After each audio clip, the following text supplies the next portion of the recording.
శమంతకోపాఖ్యానం అని చెప్పి మనం వినాయక చవితి నాడు చెప్పుకుంటాం. ఆ వినాయక చవితి నాడు చెప్పుకునేటటువంటి శమంతకోపాఖ్యానంలో ఆ మణిని ధరించడానికి యోగ్యుడైన వాడిగా తీర్పు చెప్పబడిన వాడు అక్రూరుడు ఒక్కడే. ఎందుచేత అంటే సూర్యభగవానుడు దర్శనమిచ్చినప్పుడు తెలిసో తెలియకో సత్రాజిత్తు ఆ మణిని కోరుకున్నాడు. రోజుకి 8 బారుల బంగారం పెడుతుంది. అది ఉన్న చోట అతివృష్టి, అనావృష్టి, చీడ, పీడ, అంటువ్యాధులు, అనారోగ్యాలు, దొంగతనాలు ఏమీ ఉండవు. రాజ్యమంతా అతి ప్రశాంతంగా ఉంటుంది. కానీ అన్యథాధారయంతమేవా హంతీతి, ఎవరైతే దాన్ని లోపల బయట కూడా పవిత్రం లేకుండా ధరిస్తారో అటువంటి వారిని చంపేస్తుంది ఆ మణి. అందుకే మణి, మంత్రము, ఔషధము 3 ఒకరికి పడినవి ఒకరికి పడవు. అది అటువంటి మణి తను తట్టుకోలేడు అని తెలుసుకోలేక సత్రాజిత్తు పుచ్చుకున్నాడు. తరువాత ఏదో కృష్ణుడు అడిగాడన్న కారణం చేత దాన్ని పట్టుకెళ్ళి తమ్ముడు ప్రసేనుడికి ఇచ్చాడు. ప్రసేనుడు మూత్ర విసర్జన చేసి కాళ్ళు కడుక్కోకుండా శౌచం లేకుండా వేటాడుతున్నప్పుడు మణిని ఒంటి మీద ఉంచుకున్నాడు. ఆ కారణం చేత ఆ మణిని శరీరం మీద పెట్టుకున్నటువంటి ప్రసేనుడు సింహం చేతిలో చచ్చిపోయాడు. సింహం నోట కరుచుకుంది. శౌచం లేని కారణం చేత సింహం జాంబవంతుడి చేతిలో చచ్చిపోయింది. జాంబవంతుడు పూర్వం కోరుకున్న వరం చేత మళ్ళీ రాముడిగా కృష్ణుణ్ణి గుర్తించి యుద్ధం చేసి కృష్ణుడికి మణినిచ్చేశాడు. కృష్ణుడు మణిని తెచ్చి తన దగ్గర పెట్టుకోకుండా మళ్ళీ సత్రాజిత్తుకి ఇచ్చాడు. సత్రాజిత్తు సత్యభామని కృష్ణుడికి ఇచ్చాడు. సత్యభామని వివాహం చేసుకుని ఒక్కతే కూతురు కాబట్టి ఎప్పటికైనా మాకే వస్తుంది, మణి నీ దగ్గర ఉంచుకోమని సత్రాజిత్తుకి ఇచ్చాడు. లోపల బయట శౌచం లేనటువంటి సత్రాజిత్తు మణిని తట్టుకోలేడు.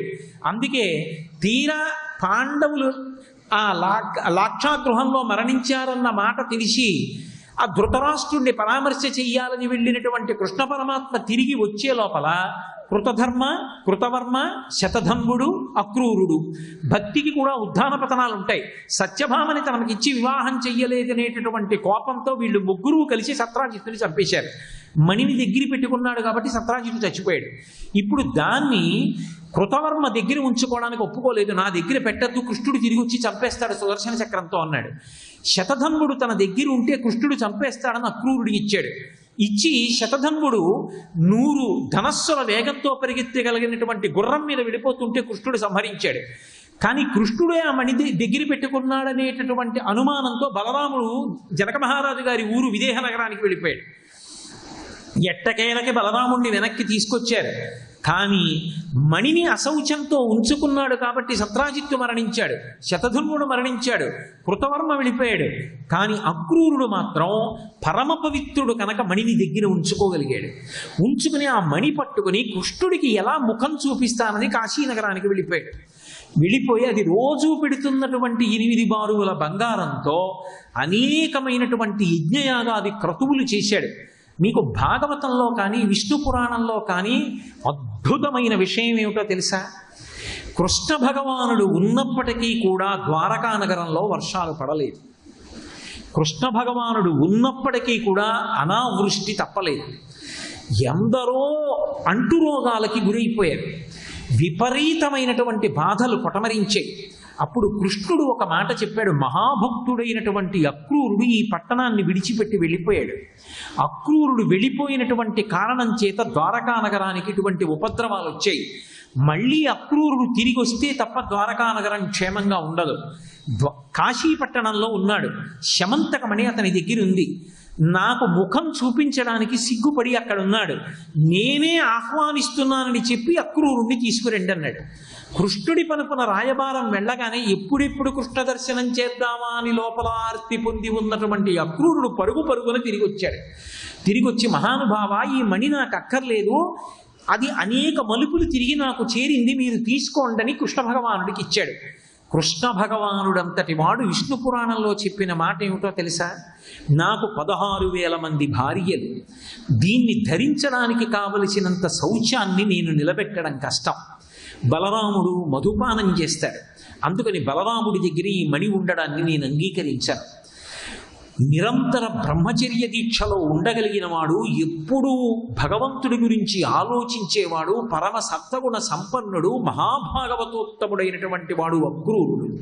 అక్రూరుడు ఇంతటి గొప్పవాడవడానికి కారణం పరమధర్మాత్ముడైనటువంటి శఫల్కుడికి కుమారుడు.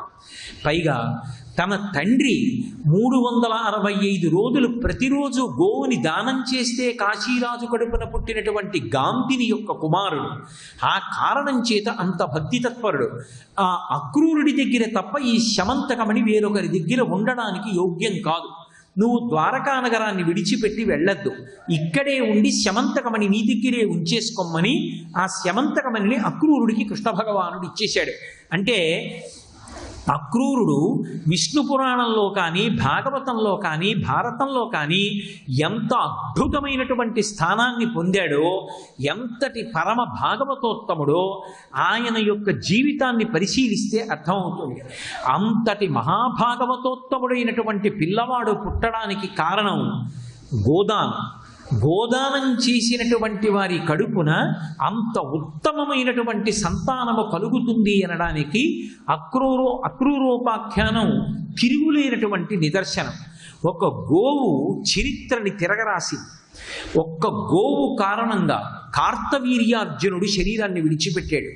కార్తవీర్యార్జునుడు సామాన్యమైనటువంటి పౌరుష ప్రతాపములున్నవాడు కాడు. ఆయన దత్తాత్రేయుల వారిని ఆరాధించాడు.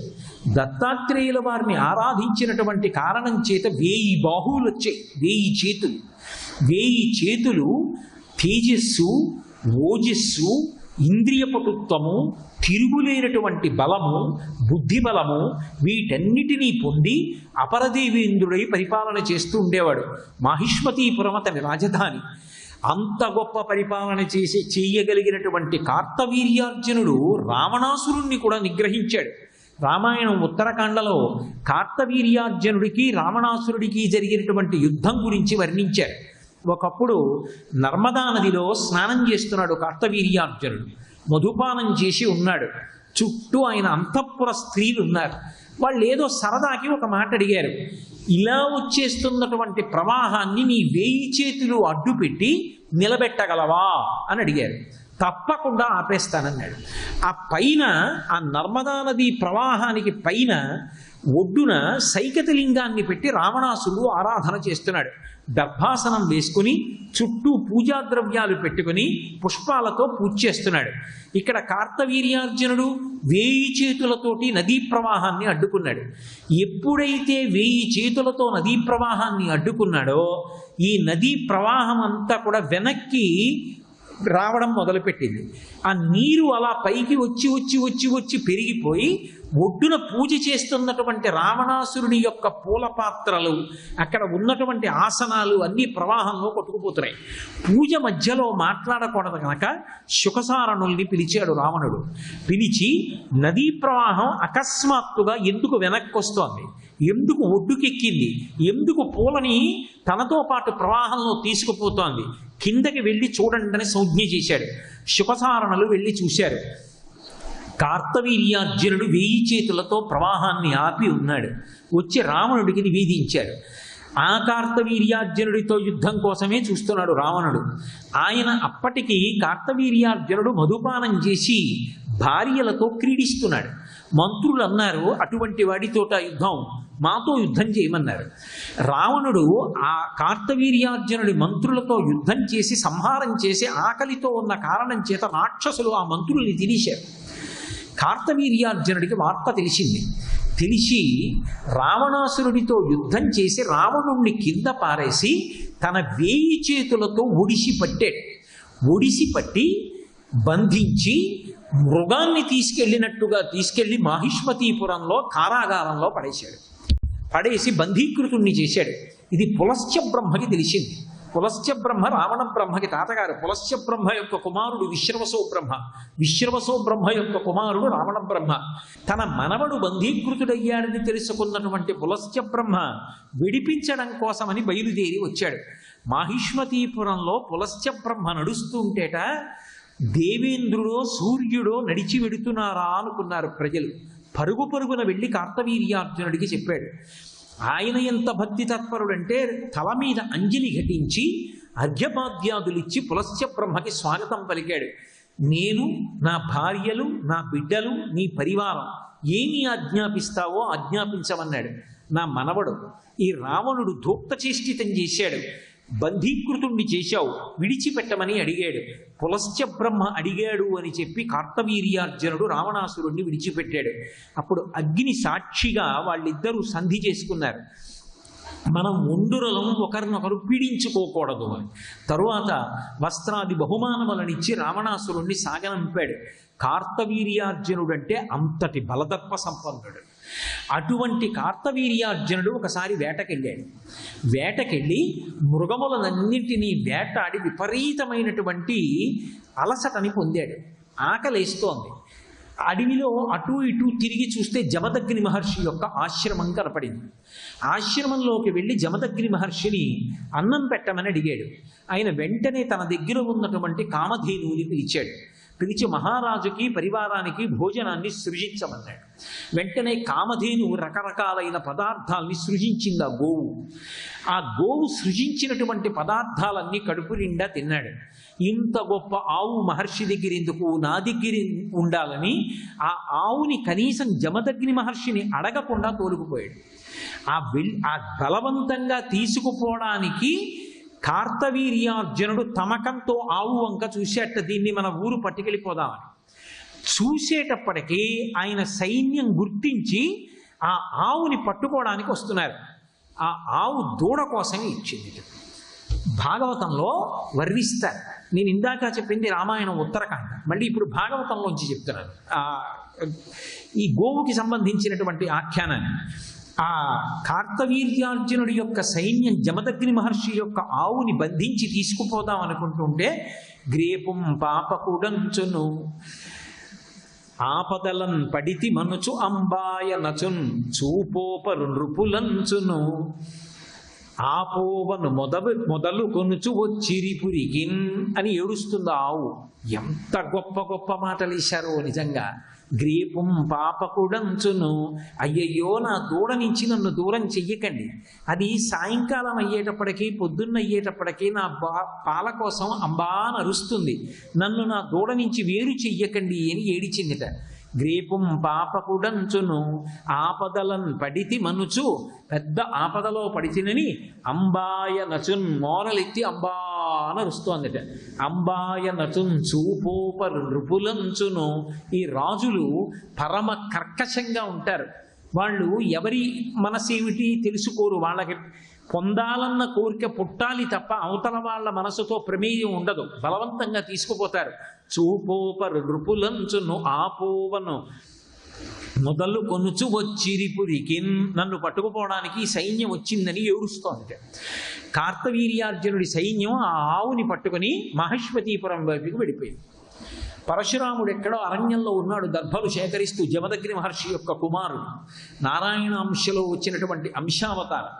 దశావతారాల్లోని వాడు కాడు, అంశావతారంలో వచ్చినటువంటి వాడు. దశావతారాల్లో కూడా పరశురాముడిని ప్రధానంగా చెప్పేటటువంటి సిద్ధాంతం ఉంది, కానీ అంశావతారంగా వచ్చినటువంటి వాడు. పూర్ణావతారం, అంశావతారం, పరిపూర్ణావతారం, అదే తేజస్సుని బట్టి అవతారముల యొక్క లెక్క ఉంటుంది. అందుకని దశావతారాల్లో వాడే అయినా ఆయన అంశావతారంగా పరిగణింపబడ్డాడు. అటువంటి పరశురాముడు తిరిగి వచ్చాడు. తిరిగి వచ్చి తండ్రి విచారంగా ఉన్నాడు. ఏం జరిగింది నాన్నగారు అని అడిగాడు. కార్తవీర్యార్జునుడి సైన్యం వచ్చిందిరా, ఆకలిస్తోందన్నారు, అన్నం పెట్టాను. మన ఆశ్రమంలో ఉన్నటువంటి ధేనువు భోజనాన్ని సృజించింది, ఆ ధేనువు మాకు కావాలి అని బలవంతంగా వాళ్ళు తీసుకుపోయారు అన్నాడు. వచ్చి అడిగితే అన్నం పెట్టినటువంటి వాడి ధేనువుని బలవంతంగా తీసుకుపోయారా? క్షత్రియులు ఖండకావరంతో ఉన్నారు, వాళ్ళని విడిచిపెట్టడానికి వీల్లేదు నాన్నగారు అని చెప్పి పరశువు భుజం మీద వేసుకుని పరిగెత్తాడు. మహిష్మతీపురానికి వెళ్ళాడు. వచ్చినటువంటి వచ్చినవాడు పరశురాముడు అని తెలుసుకున్నటువంటి కార్తవీర్యార్జునుడు 17 అక్షౌహిణీల సైన్యాన్ని పంపించాడు. ఒక్కడి మీదకి 17 అక్షౌహిణుల సైన్యం వచ్చింది. నిజంగా భాగవతంలో వర్ణిస్తారు. ఇక వర్షం పడుతోంది, పొలం దున్నాలి అనుకున్నటువంటి వ్యవసాయదారుడు కత్తి చేత్తో పట్టుకొని తుప్పల్ని ఎలా నరికేస్తాడో, కొబ్బరి బొండాలు తీయడానికి చెట్టెక్కిన వాడు బొండాలు ఒలిచి ఎలా కింద పారేస్తాడో, మాంసం అమ్మేటటువంటి వాడు కొయ్యతుంగ మీద ఆ ప్రాణిని పెట్టి కత్తితో ముక్కలుగా ఎలా నరికేస్తాడో అలా తన గండ్రగొడ్డలితో 17 అక్షౌహిణీల సైన్యాన్ని చంపేశాడు. నిత్తురు ఏరులై పారింది. విన్నాడు కార్తవీర్యార్జునుడు, తెల్లబోయాడు. ఒక్క బ్రాహ్మణుడు 17 అక్షౌహిణీల సైన్యాన్ని చంపేశాడు. కాబట్టి బాలుడు వెర్రి బ్రాహ్మణుడు బ్రాహ్మణుకై వడి ఉంటమాని భూపాలులతోడ భూరి భవ్య బలవంతులతోడ భయంబు తక్కి కయ్యాలకు వచ్చినాడు. కాబట్టి మన మేల ఉపేక్షింపవల ఈ భూసురిని నేయుడు వేయుడు కూల్చుడిమ్మహిన్ అన్నాడు. ఆయన ఎంత పెద్ద సిద్ధాంతం చెప్పాడంటే, ఆయన అన్నాడు కార్తవీర్యార్జునుడు, బాలుడు వెర్రి బ్రాహ్మణుడు, చిన్నపిల్లాడు కదూ, వెర్రి బ్రాహ్మణుడు, తెలియదు. బ్రాహ్మణుకై వడి ఉంటమా అని. బ్రాహ్మణుడు ఏం చేయాలి? పట్టికిడిపోయిన వాడు క్షత్రియుడు, యుద్ధానికి రాగలడా బ్రాహ్మణుడు? అయ్యో క్షత్రియుడు పట్టుకుపోయాడు, మనం ఏం చేస్తామని వెళ్ళి ఆ దర్భలో ఏవో పోసుకోవాలి, పూజ చేసుకోవాలి, జపం చేసుకోవాలి, హోమం చేసుకోవాలి. బ్రాహ్మణుకై వడి ఉంటమాని భూపాలులతోడ భూరి బల భవ్యులతోడ భయంబు తక్కి కయ్యాలకు వచ్చినాడు. ఎవరితో యుద్ధానికి వచ్చాడు? రాజులతోటి, అపారమైనటువంటి బలం కలిగినటువంటి వారితోటి భయాన్ని విడిచిపెట్టి దెబ్బలాటకు వచ్చాడు. కాబట్టి ఇక మనం భయపడవలసినటువంటి అవసరం ఏమిటి? లెండేల సహింపభూసురుని. ఇప్పుడు బ్రాహ్మణుణ్ణి చంపడం ఏమిటి అన్న సిద్ధాంతం లేదు. ఆయనే యుద్ధానికి వచ్చాడు కాబట్టి మనం ఏం క్షమించక్కర్లేదు. లెండేల సహింపభూసురుని నేయుడు వేయుడు కూల్చుడిమ్మహిన్. వెళ్ళి ఇప్పుడే యుద్ధం చేసి పరశురాముడి యొక్క శిరస్సు తరిగేద్దాం రండి అన్నాడు. 1000 బాహువులతో మండలాకారంగా పట్టుకుంటాట ధనస్సుల్ని. 500 ధనస్సులు పట్టుకుని 500 చేతులతో బాణాలేస్తాడు. అలా వేయగలిగినటువంటి కార్తవీర్యార్జునుని యొక్క 500 ధనస్సులలోంచి వినిర్ముక్తమైన బాణములను తన ధనస్సు చేత జవాబు చెప్పి నిగ్రహించి తన యొక్క పరశువు చేత గండ్రగొడ్డలితో కార్తవీర్యార్జునుడి 1000 చేతులు నరికేశాడు పరశురాముడు. నరికేస్తే ఆ కార్తవీర్యార్జునుడు మరణించాడు. మరణించిన తరువాత ఆ ఆవుని పట్టుకుని ఆశ్రమానికి వెళ్ళిపోయి, నాన్నగారు మీరు ఈ ధేనువు నుండి సృజించిన అన్నం పెడితే తిని మర్యాదగా వెళ్లకుండా ఈ ధేనువుని బలవంతంగా పట్టుకుపోయినటువంటి క్షత్రియులకు బుద్ధి చెప్పి హైహయ వంశానికంతటికి పాఠం చెప్పి ఇదిగో ధేనువుని వెనక్కి తీసుకొచ్చానని పట్టుకొచ్చాడు. పరశురామ అవతారంలో క్షత్రియ సంహారం అనేటటువంటిది ఎక్కడ ప్రారంభమైంది అంటే గోవు దగ్గర ప్రారంభమైంది. అహంకారగ్రస్తమైనటువంటి క్షత్రియ జాతినంతటినీ కూడా పరశురాముడు ఖండించాడు అంటే దానికి ప్రారంభం ఎక్కడ అంటే ఒక గోవుని తస్కరించడం దగ్గర ప్రారంభమైంది. అందుకే ఈ దేశంలో ధర్మ సంస్థాపనకి ప్రారంభంలో అత్యంత ప్రబలమైన సాధనంగా పరశురామావతారంలో ఉపకరించినది ఎవరు అంటే గోవు. ఒక గోవు కారణంగానే అపారమైనటువంటి పట్టుదలకి పోయినటువంటి విశ్వామిత్రుడు బ్రహ్మర్షి అయ్యాడు. ఒకప్పుడు విశ్వామిత్రుడు రాజ్యాలను ఏలినటువంటి ప్రభు. అటువంటి వాడు భూమండలాన్నంతటినీ కూడా ఒక అక్షౌహిణి సైన్యంతో పర్యటన చేశాడు. ఆఖరణ వశిష్ఠ మహర్షి ఆశ్రమం దగ్గరికి వచ్చాడు. లోపల బ్రహ్మర్షి వశిష్ఠుడు ఉన్నాడని పరమ గౌరవంతో కొద్ది పరివారాన్ని తీసుకుని వశిష్ఠుడి దగ్గరికి వెళ్ళి నమస్కారం చేశాడు. వచ్చిన వాడు భూమిని పరిపాలించేటటువంటి క్షత్రియుడు, మహారాజు అన్న ఆదరభావంతో వశిష్ఠ మహర్షి అర్ఘ్యపాద్యాదులనిచ్చి మూలాలనిచ్చి సత్కరించాడు, కూర్చోపెట్టాడు. ఇద్దరి మధ్య కుశల ప్రశ్నలయ్యే. కొంతసేపు అయిన తరువాత విశ్వామిత్రుడు బయలుదేరిపోయాడు. నేను ఇక మీ దగ్గర సెలవు తీసుకుంటున్నాను, ఎప్పుడూ మా రాజ్యాన్ని మమ్మల్ని ప్రసన్నంగా చూడండి అన్నాడు. అలాగేనని వశిష్ఠుడు అన్నాడు, ఇది భోజనం చేయవలసినటువంటి వేళ, అతిథిగా వచ్చిన వాడు వెళ్ళిపోవడానికి వీల్లేదు, భోజనం చెయ్యవలసిందే అన్నాడు. విశ్వామిత్రుడు అన్నాడు, మీరు మాతో మాట్లాడిన ప్రేమతో కూడిన మాటలే మాకు పెట్టినటువంటి విందు, మీరు ఆతిథ్యం ఇచ్చినట్లే వెళ్ళిపోతానన్నాడు. కాదని వశిష్ఠుడు నిగ్రహించాడు. ఇంత సైన్యం ఉంది బయట, నేను కొద్ది మందితోటే లోపలికి వచ్చాను, ఇంతమందికి, ఇన్ని గుర్రాలకి, ఇన్ని ఏనుగులకి ఎక్కడి నుంచి సమకూరుస్తారో ఆహారం అన్నాడు. మీరు ఎందుకు బెంగ పెట్టుకుంటారు, ఇంతమందికి సమకూరుస్తానన్నాడు. శబళా అని పిలిచాడు. ధేను వచ్చింది. ఆ వచ్చినటువంటి ధేనువు ఆవుని పిలిచి వచ్చినటువంటి సైన్యానికి, మహారాజుకి, గుర్రాలకి, ఏనుగులకి అన్నిటికీ కూడా వాళ్ళకి ఇష్టమైనటువంటి పదార్థములన్నిటినీ సృజించు. వాల్మీకి మహర్షి అన్నారు రామాయణంలో, నానాస్వాదు రసానాంచాషాఢపానాం తథైవచ అది భాజపాని సుపూర్ణాని గౌడాని చ సహస్రశః అన్నారు. వేడిగా ఉన్న అన్నం లెక్కలేనన్ని పాత్రల నిండా సిద్ధం చేసేసింది.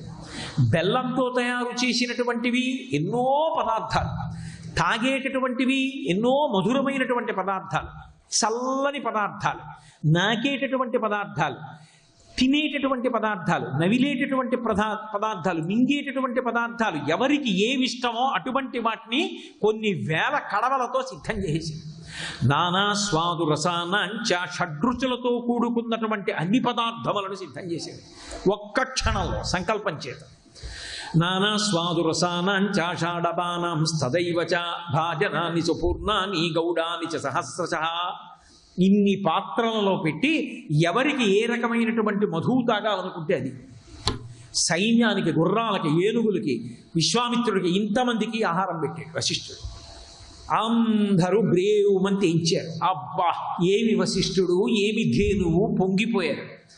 విశ్వామిత్రుడి కన్ను పడింది. ఆయన అన్నాడు, ఒక చమత్కారంతో కూడుకున్నటువంటి సిద్ధాంతాన్ని ఆవిష్కరించాడు. ఆయన అన్నాడు, రత్నహారీ చ పార్థివా అన్నాడు. తస్మాన్నే శబళాం దేహి మమైషా ధర్మతో ద్విజా అన్నాడు. రత్నం విభగవన్నీ తత్రత్నహారీ చ పార్థివా తస్మాన్నే శబళాం దేహి మమైషా ధర్మతో ద్విజా. ఓ వశిష్ఠ మహర్షి, నీకు తెలియని ధర్మం కాదు. లోకంలో ఎక్కడైనా సరే అపురూపమైనటువంటి రత్నం ఉంటే అది ఏ ఇంట్లో దొరకనివ్వండి, ఆ ఇంటికి చెందదు. ఆ రత్నం రాజ్యాన్ని ఏలుతున్నటువంటి ప్రభువుకి చెందుతుంది. ఈ శబళ సామాన్యమైనటువంటి గోవు కాదు, ఇది అపారమైనటువంటి శక్తి కలిగినటువంటి కామధేనువు. ఇటువంటి ధేనువు నీ దగ్గర ఉండడానికి వీల్లేదు. నేను ప్రభువుని, అది రత్నం. రత్నం కాబట్టి నాకు చెందాలి, ఇది ధర్మం. నాకు చెందవలసిన దాన్ని ఇంతకాలం నీ దగ్గర పెట్టుకున్నావు, ఇప్పుడు నాది నాకు ఇచ్చేయాలి, నేను తీసుకెళ్ళిపోతానన్నాడు. నువ్వు ఇమ్మనలేదు కాబట్టి నేను తీసుకుపోతాను. నీకు గోవులు లేవంటావా, 1,00,000 గోవులు ఇస్తానన్నాడు. తీసుకుపోనా? వశిష్ఠుడు అన్నాడు, ఇది కేవలం ధేనువు కాదు, నా జీవయాత్ర అంతా కూడా ఈ కామధేనువు మీద ఆధారపడింది. స్వాహాకారవ షట్కారౌ విద్యాంశ్చ వివిధా తథా ఆయత్తమత్ర రాజర్షే. ఇది స్వాహాకార వషట్కారవు. స్వాహాకారము వషట్కారము అంటే యజ్ఞయాగాది క్రతువులు, వేదాభ్యాసం, అనేక రకములైనటువంటి విద్యా బోధన, నా జీవన యాత్ర అన్నీ కూడా ఈ కామధేనువు మీద ఆధారపడి ఉన్నాయి. అటువంటి ధేనువుని ఎలా తీసుకెళ్ళిపోతావు? 1,00,000 గోవులు ఇస్తావా? 1,00,000 గోవులు కాదు, నువ్వు ఏమిచ్చినా నాకు అక్కర్లేదు, నాకు ఈ ధేనువే కావాలి, యావే కావాలి అంటే. విశ్వామిత్రుడు అన్నాడు, 800 మదగజములనిస్తాను, అవి కూడా బంగారు తాళ్ళు కట్టబడి, బంగారు నడువుకున్నటువంటి తాళ్లతో, బంగారు మెడహారాలతో, బంగారు అంకుశములతో ఉన్నవిస్తాను. చాలదా? 14,000 రథములు ఇస్తాను. ఒక్కొక్క రథానికి 4 గుర్రములు పూంచబడి ఉంటాయి, అటువంటివి 14,000 రథాలు ఇస్తాను. చాలదా? 21,000 గుర్రాలు ఇస్తాను, 11,000 ఉత్తమాశ్వాలు ఇస్తాను. చాలదా? 1,000,000 ఆవులు ఇస్తాను. చాలదా? ఎంత కోరుకుంటే అంత బంగారం ఇస్తాను. చాలదా? నువ్వు ఏమడిగితే ఆ వస్తువులు ఇస్తాను, నాకు మాత్రం ఈ కామధేనువుని ఇచ్చి. ఆయన అన్నాడు, నువ్వు ఏం చెప్పు, ఈ శబళని మాత్రం ఇవ్వను, ఇది నాకు కావాలి. విశ్వామిత్రుడు అన్నాడు, వశిష్ఠుడిని అడిగేది ఏమిటి? ఇది రత్నహారీ చ పార్థివా, ఇది రత్నం, నాకు చెందుతుంది, తోలుకుపోండి. సైన్యం వచ్చారు, కామధేనువుని బలవంతంగా తీసుకుపోతున్నారు. కొంత దూరం తీసుకుపోయిన తర్వాత కామధేనువు ఇచ్చింది. అయ్యో, వశిష్ఠుడి ఆశ్రమంలో పెరుగుతున్నదాన్ని, అదే అంటుంది దిలీప మహారాజుతో, వశిష్ఠుడి చేత రక్షింపబడుతున్న నన్ను యమధర్మరాజు చెనకలేడు అంటుంది. ఇంతకాలం వశిష్ఠుణ్ణి సేవించాను, నన్ను బ్రహ్మర్షి ఎందుకు విడిచిపెట్టేశాడనుకుంది. ఏడుస్తూ పరిగెత్తుకొచ్చింది వాళ్ళ దగ్గర నుంచి తప్పించుకొని, సైన్యం చేతిలోంచి తప్పించుకొని వచ్చి వశిష్ఠుణ్ణి అడిగింది, ఇంతకాలం నుంచి నిన్ను సేవిస్తున్నానే, ఇంతకాలం నుంచి నువ్వు నన్ను పరమప్రేమతో సాకుతున్నావే, ఇవాళ ఎందుకు విశ్వామిత్రుడు సైన్యం నన్ను తీసుకెళ్ళిపోతుంటే ఉపేక్షించావని అడిగింది. ఆయన అన్నాడు, నేను వాళ్ళని తీసుకుపోమని చెప్పలేదు, నిన్ను విడవలేదు. మరి నువ్వు విడవనప్పుడు వాళ్ళు తీసుకుపోతున్నారు, రక్షించవద్దా? నేను బ్రాహ్మణుణ్ణి, ఆయన క్షత్రియుడు, ఆయన దగ్గర సైన్యం ఉంది, అందుకని నేను ఆయనతో యుద్ధం చెయ్యకూడదన్నాడు. ఆ సైన్యంతో యుద్ధం చెయ్యడానికి కావలసినంత సైన్యాన్ని కూడా నేను సృజించనా? నీ ఇష్టం, సృజించు, రక్షించు అన్నాడు. సర్వం శ్రీ ఉమామహేశ్వర పరబ్రహ్మార్పణమస్తు. స్వస్తి.